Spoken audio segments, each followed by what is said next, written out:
করছি Sunday suspense, কান টান উত্তেজনা।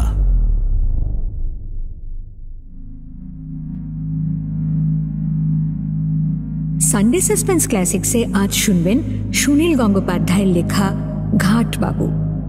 ঘাটবাবু গল্পটি রেডিও মির্চিতে প্রথম প্রচারিত হয়েছিল ৩রা মার্চ ২০১৩ সালে। কবি ঔপন্যাসিক সুনীল গঙ্গোপাধ্যায়। একদিকে তার কাছ থেকে পেয়েছি নীরা ও নিখিলেশকে, অন্যদিকে তিনি আমাদের দিয়েছেন প্রতিদ্বন্দ্বী, অরণ্যের দিনরাত্রি, পূর্ব পশ্চিম, প্রথম আলো, সেই সময়ের মতো অবিস্মরণীয় রচনা। আর কাকাবাবু ও সন্তুর অ্যাডভেঞ্চার তো ছোট বড় সবার প্রিয়। তাকে আমরা হারিয়েছি ২৩শে অক্টোবর ২০১২ সালে। শুরু হচ্ছে ঘাটবাবু।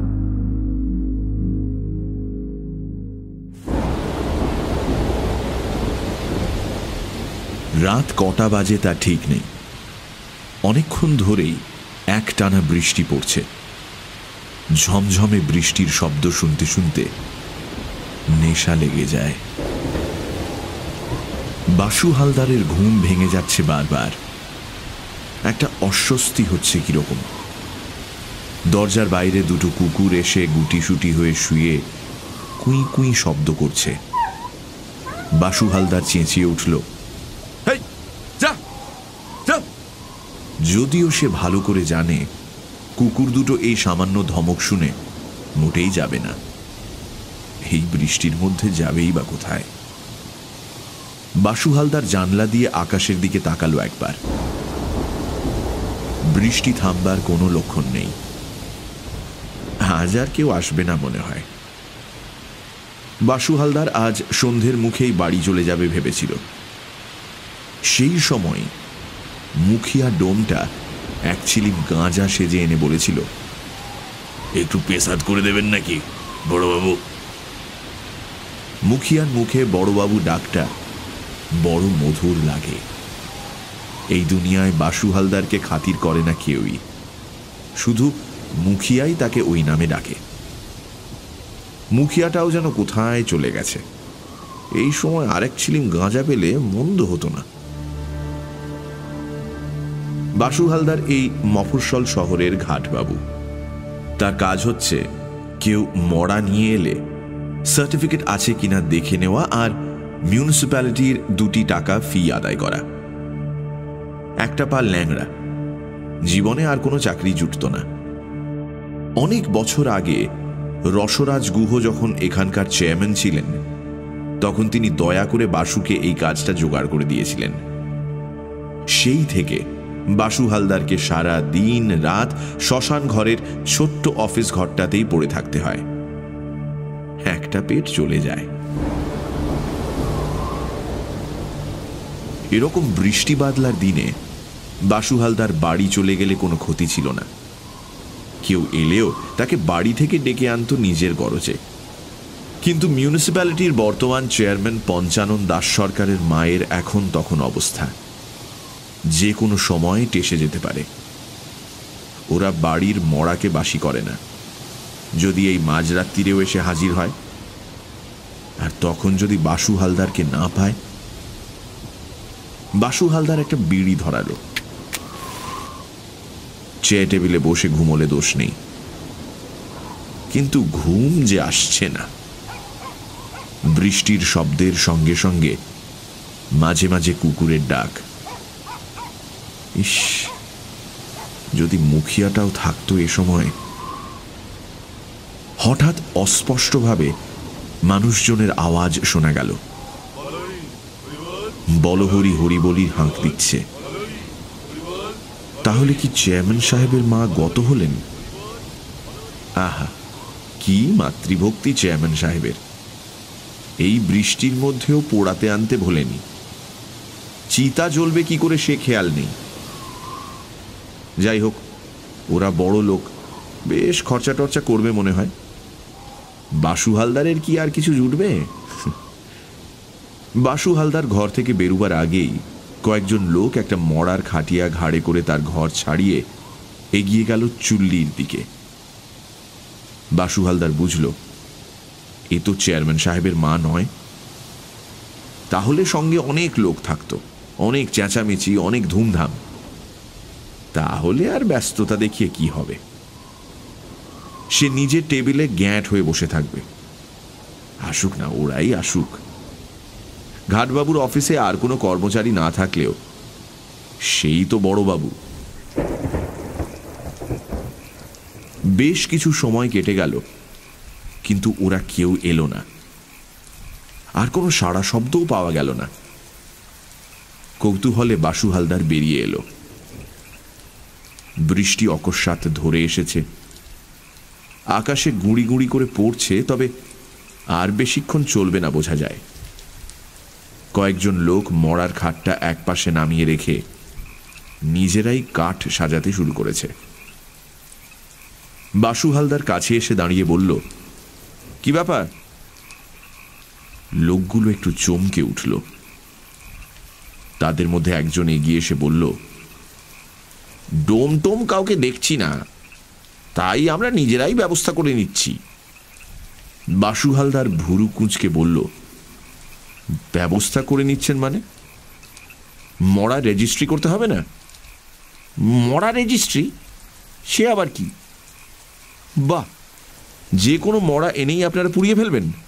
এ কি বেওয়ারিশ কারবার নাকি? লোকটি এক মুহূর্ত চিন্তা করে বলল, ঠিক আছে, রেজিস্ট্রি করে দিন। ক টাকা লাগবে? লোকটি জামার পকেট থেকে ফস করে 2খানা 10 টাকার নোট বার করে দিল। অন্য লোকগুলো চুপচাপ দাঁড়িয়ে। বাসু হালদার সবার দিকে একবার চোখ বুলোল। কেউই তার চেনা নয়।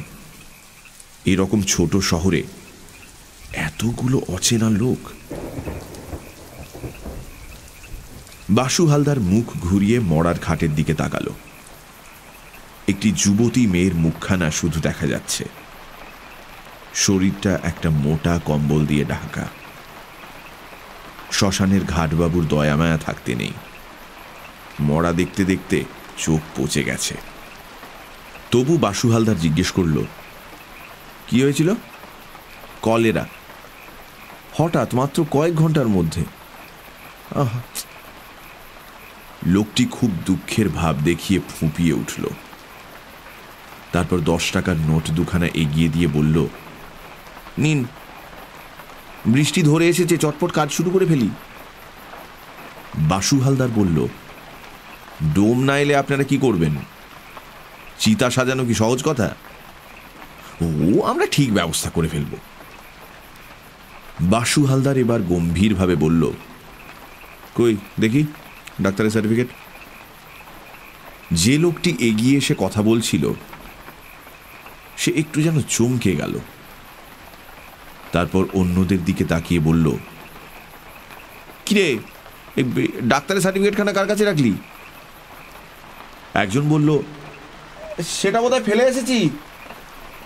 বাসু হালদার কড়া হয়ে বলল, ফেলে এসেছেন? জানেন না শ্মশানে মরা নিয়ে এলে সার্টিফিকেট আনতে হয়? যান, এক্ষুনি নিয়ে আসুন। এই বৃষ্টির মধ্যে আবার যেতে হবে? নিশ্চয়ই। আপনি এই 20 টাকা রাখুন না। টাকার কথা পরে, আগে সার্টিফিকেট দেখি। আরেকজন পকেটে হাত দিয়ে বলল, ও এই তো, সার্টিফিকেট আমার কাছেই রয়ে গেছে। লোকটি পকেট থেকে একটা কাগজ বার করে দিল। তাতে কিছু একটা লেখা ছিল। এখন জলে ভিজে একেবারে ঝাপসা হয়ে গেছে। এটা কি? এটা তো কিছুই পড়া যাচ্ছে না। জলে ভিজে গেছে, কি করবো বলুন? তা বললে তো চলবে না। রুগী কিসে মরলো সেটা তো খাতায় লিখতে হবে। বললাম তো কলেরায়। আপনার মুখের কথাই তো হবে না, ডাক্তারের লেখা চাই। লোকটি এবার এগিয়ে এসে বাসু হালদারের হাতে নোট 2খানা গুঁজে দিয়ে বলল, কেন আর ঝামেলা করবেন? আরে খাতায় যা হোক একটা কিছু লিখে দিন না। উফ। বাসু হালদার হাত সরিয়ে নিয়ে বলল, ওসব চলবে না। বাসু হালদারের মানে লেগেছে। সে এই ঘাটের বড় বাবু। তার একটা মাত্র পেট, সে টাকা পয়সার পরোয়া করে না। তাকে ঘুষ দিতে আসা। বাসু হালদার নিচু হয়ে মরার গা থেকে কম্বলখানা এক টানে তুলে ফেলল। তারপরই একটা আর্ত চিৎকার করে ফেলল সে।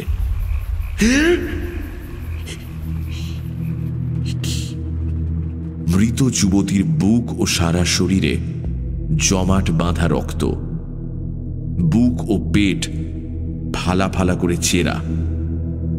কেউ যেন একটা ধারালো অস্ত্র দিয়ে তাকে কুপিয়ে কুপিয়ে কেটেছে। দৃশ্যটা দেখেই বাসু হালদার অদ্ভুত ধরনের ভয় পেয়ে মাথায় হাত দিয়ে বসে পড়ল। তার মনে হলো এবার বুঝি ওরা তাকেও কুপিয়ে কুপিয়ে কাটবে। একটু অপেক্ষা করে বাসু হালদার দেখল কেউ তাকে মারছে না। তখন সে মুখ থেকে আস্তে আস্তে হাত সরালো।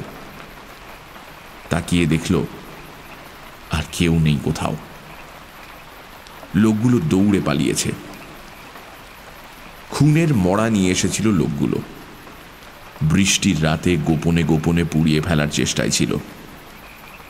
যদি চেয়ারম্যান সাহেবের মায়ের অসুখ না করত তাহলে বাসু হালদার কিছুই জানতে পারত না। 10 টাকার নোট দুখানা পাশেই পড়ে আছে। সে দুটো যেন কাঁকড়া বিছে। ছুঁতেও ভয় করল বাসু হালদারের। তাড়াতাড়ি সে মৃতদেহটির ওপর কম্বলটা টেনে দিল আবার।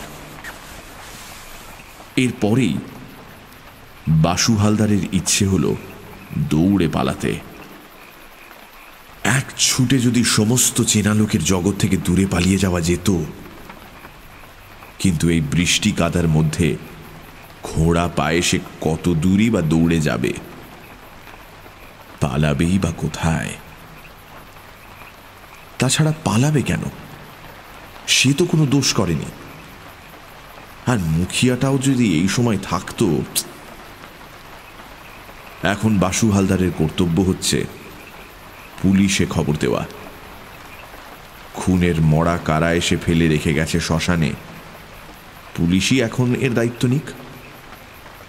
কিন্তু থানা এখান থেকে প্রায় 3 মাইল দূরে।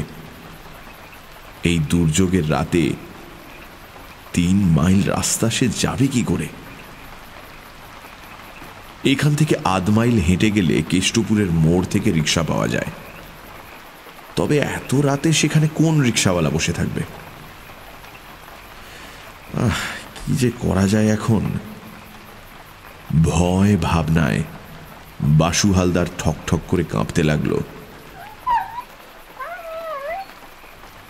বাসু হালদারের ঘোর ভাঙল একটা কুকুরের কুই কুই শব্দে। কুকুরটি মৃতদেহটির কাছে এসে গন্ধ শুঁকছে। বাসু হালদার আবার ধাতস্থ হয়ে কুকুরটাকে তাড়া দিল। কুকুরটা যদি আবার মড়াটাকে টেনে নিয়ে যায় তাহলে তো কেলেঙ্কারি। কুকুরটাকে একটা চেলা কাঠ তুলে ছুঁড়ে মারতে তবে সে একটু দূরে গেল।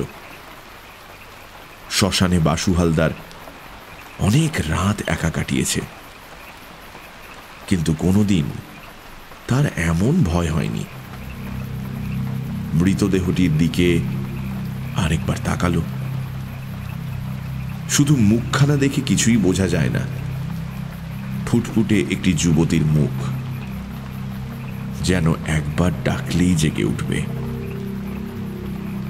এখন তো এই মড়া ফেলে পুলিশ ডাকতে যাওয়ার আর প্রশ্নই ওঠে না। কুকুরে যদি মড়া টেনে নিয়ে যায় তাহলে আবার সে কোন ফ্যাসাদে পড়বে কে জানে।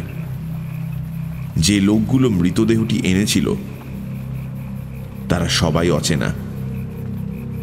বাসু হালদার পুলিশকে তাদের হদিশ কিছুই দিতে পারবে না। অন্য কোনো জায়গা থেকে তারা এই খুনের মড়া নিয়ে এসেছে। বাসু হালদার আর দাঁড়াতে পারছে না। আস্তে আস্তে বসে পড়ল মড়াটার খাটিয়ার পাশে। আবার চুপ চুপ করে বৃষ্টি পড়তে শুরু করেছে। ইস, ভিজে যাচ্ছে মেয়েটা, ঠিক যেন একটা জ্যান্ত মেয়ে। ঘুমিয়ে পড়েছে আর বৃষ্টিতে ভিজে যাচ্ছে তার মুখ। নিজের অজ্ঞাতেই বাসু হালদার হাতটা বাড়িয়ে মেয়েটির মুখ থেকে জল মুছে দিতে লাগলো। ফর্সা সরল মুখখানা। এরকম কোন সুন্দরী যুবতীর এত এত কাছাকাছি কখনো বসেনি বাসু হালদার। যদি জীবিত থাকতো মেয়েটি, তাহলে তার গালে এরকম হাত দিলে সে কি রেগে চেঁচিয়ে উঠত না? আহা, সত্যি যদি তাই হয়, বাসু হালদারের উপর রাগ করার জন্যই মেয়েটি যদি বেঁচে ওঠে, সে যত ইচ্ছে রাগ করুক, তবুও বেঁচে উঠুক। এরকম একটা সুন্দর মেয়েকে কোন পাষণ্ড খুন করল? বাসু হালদার মেয়েটির গালে আবার হাত রাখল। কি নরম স্পর্শ! কতক্ষণ আগে মারা গেছে কে জানে। এত বৃষ্টিতে ভিজেছে, তবু তার গাটা তো সেরকম ঠান্ডা নয়, যেন বেঁচে আছে। বাসু হালদার মেয়েটির গালে একটা টোকা মেরে বলল, জেগে ওঠো, আরে অনেকক্ষণ তো ঘুমোলে। নিজেই হাসল বাসু হালদার। এ কখনো হয়? মেয়েটির শরীরে অন্তত 15-20টা ছোড়ার আঘাত। শুধু একে খুন করেনি কেউ, যেন প্রতিহিংসা নেবার জন্যই এর সুন্দর শরীরটা ফালা ফালা করে কেটেছে। কিছুক্ষণ খাটিয়ার পাশে বসে থেকে বাসু হালদার মেয়েটিকে ভালোবেসে ফেলল। তার নিঃসঙ্গ জীবনে এই যেন একমাত্র নারী, যার গালে হাত দিলেও কোনো প্রতিবাদ করে না, যার ঠোঁটে ঠোঁট স্পর্শ করালেও কোনো প্রতিবাদ করে না। এই চিন্তায় বাসু হালদার এমনই উতলা হয়ে উঠল যে নিজেকে আর সামলাতে পারল না। সে মুখটা এগিয়ে এনে মেয়েটির ঠান্ডা রক্তহীন ঠোঁটে নিজের ঠোঁট রাখল। তখন মৃত মেয়েটি ফিস ফিস করে বলে উঠল, আমার নাম অঞ্জলি সরকার, সোনাবাড়ি গ্রামের রতন নাগ আমাকে খুন করেছে, তুমি একটু দেখো। ছিটকে খানিকটা দূরে পড়ে গিয়ে বাসু হালদার গোঁ গোঁ শব্দ করতে লাগলো।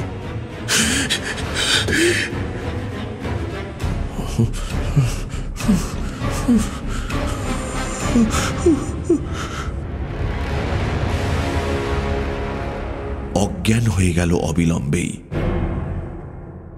পরের দিন বাসু হালদারের জ্ঞান ফিরেছিল দুপুরবেলা। সে অনবরত চিৎকার করছিল, রতন নাগ, ওই সোনাবাড়ির রতন নাগ, ওই খুনি, ওকে ধরো, ওকে ধরো।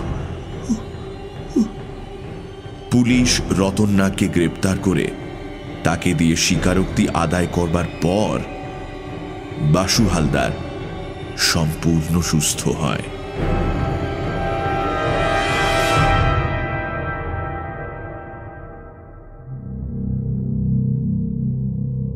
সানডে সাসপেন্স ক্লাসিক্সে আজ শুনছিলেন ঘাটবাবু, রচনা সুনীল গঙ্গোপাধ্যায়, গল্প পাঠে মীর, শব্দগ্রহণ, আবহ সঙ্গীত এবং স্পেশাল এফেক্টসে রিচার্ড, প্রচার অলঙ্করণ গ্রিনিং ট্রি, গল্পের সূত্রধার, সমগ্র পরিকল্পনা পরিচালনায় ইন্দ্রাণী। ধন্যবাদ জানাই লেখক পুত্র শ্রী সৌভিক গঙ্গোপাধ্যায়কে এই উদ্যোগে আমাদের পাশে থাকার জন্য।